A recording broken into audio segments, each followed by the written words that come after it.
Chapter 7 Secrets.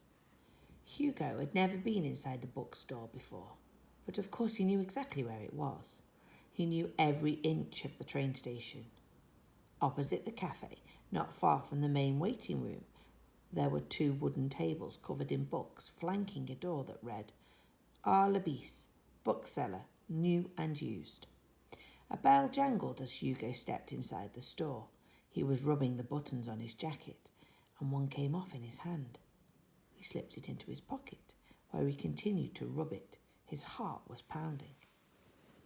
The place smelled of old paper, dust and cinnamon. It reminded him of school, and a brief flash of his old life pleasantly filled his memory. His best friends, Antoine and Louis, both had black hair and liked to pretend they were brothers. Hugo hadn't thought about them in a while.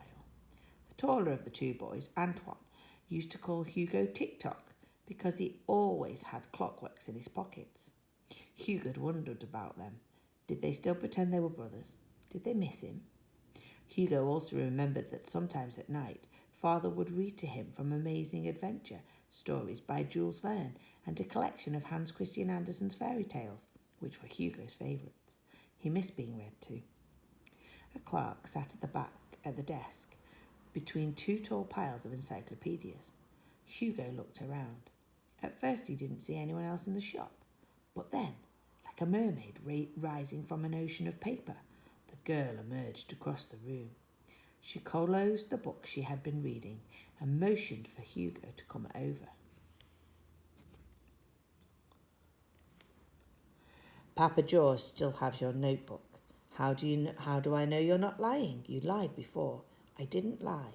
He's tricking you. Why are you telling me this? Why do you want to help me? The girl thought for a moment. I want to see what's in your notebook. You can't. That's a secret, said Hugo. Good. I like secrets. Hugo thought she was a very strange girl. She called to the clerk sitting at the back of the store. Monsieur Labisse, I'm taking the book on photography. I'll bring it back soon. Yes, fine, he said distractedly as she left the bookshop without looking at Hugo. Part of Hugo did not believe the girl. Maybe she was playing a trick on him. But since he had nothing to lose, he marched over to the toy booth and waited until the old man was finished with his customers. The cogs and gears in his head were spinning out of control.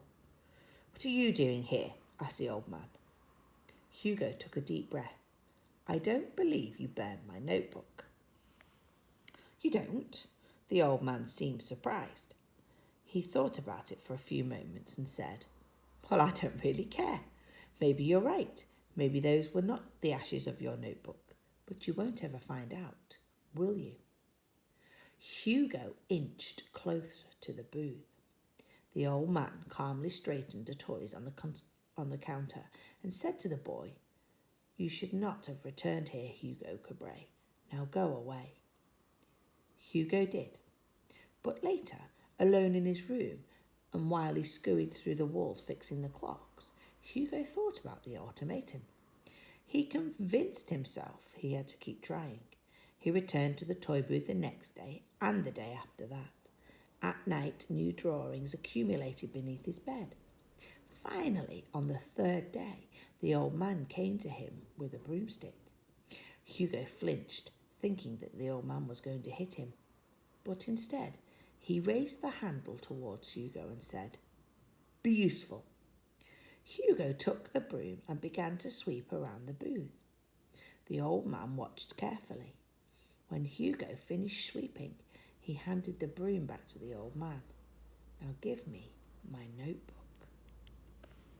The old man coughed and reached into his pocket. He pulled out some change. Go buy me a croissant and a coffee, unless you're going to steal my coins too. Hugo happily grabbed the change and returned quickly with 2 croissants and 2 coffees. They ate and drank in silence. When they finished, the old man got up from the bench they were sitting on, went behind the counter and found the remains of the little blue wind-up mouse that Hugo had stepped on when he was caught stealing from the toy booth. The old man laid the crushed pieces on the counter and said, Fix it. Hugo just stared at the old man. I said, Fix it, he repeated. I need my tools, Hugo said. The old man took out a small canister of tiny screwdrivers, pliers, files, and brass hammers. Use these. Hugo hesitated for a moment, but then set to work.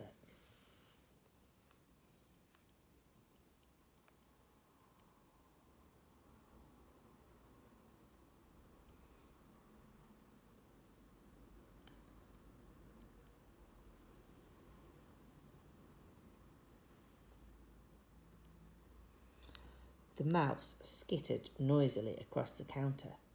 So I was right about you, said the old man. You've got some talent. Now will you tell me why you came to me? Will you tell me about the drawings in your notebook? Give it to me first, said the boy. The old man exhaled. If I didn't burn your notebook, there's only one way I would even consider giving it back to you. Children like you are not worth the rags you wear, but most children like you would have disappeared completely after being caught. And most children like you aren't so good with mechanical things. Maybe you will prove that there is more to you than being a thief. Perhaps you can earn back your notebook. But remember, you are gambling with your time, because you might work for me for months and months only to find out that you were wrong about the notebook. There's a chance it's already gone. That's a risk you'll have to take. You'll come to my booth every day. I will decide how long you must work for each of the items you stole, and it will be up to me to decide when you have earned back your notebook, if it still exists. Do you understand? I already have a job, Hugo said. The old man laughed.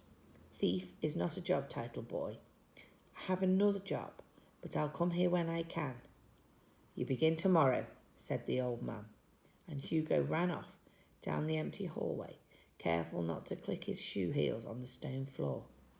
This wasn't the perfect plan, but for Hugo, at least, it was a start.